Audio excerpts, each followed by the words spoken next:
કે આ વિસ્તારમાં જીઆઈડીસી માં લિગ્નાઇટ નીકળે છે, નર્મદા ડેમમાં આપણે પુષ્કળ પાણી છે, જંગલ છે, છોટાઉદેપુરમાં રેતીની લીજો છે, યુરેનિયમ છે, અને જો સરકાર આપણો વિકાસ નહીં કરશે તો આવનારા દિવસોમાં તૈયાર થઈ જજો.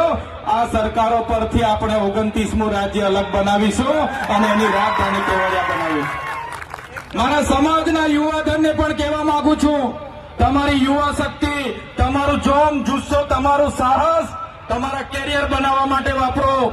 તમે ઉઠી બેઠા બાઇકો લઈને પ્રવાસમાં નીકળવાનું, પાર્ટીઓ કરવાની, જલસા કરવાની, નાચવાની, કૂદવાની, ચામધામની યાત્રા બંધ કરી દેજો. આ વડીલોને પણ હું આગ્રહ કરું છું, આવા રખડતા છોકરાને ઉભા કરી દો, એમને ભણાવો, ગણાવો, એમનું કેરિયર બનાવવામાં આપણે લગાડવું પડશે. જે લોકો આપણા આદિવાસી સર્ટી પરથી નોકરી પર લાગેલા છે, એ નોકરી કરનારા મારા સાથી મિત્રો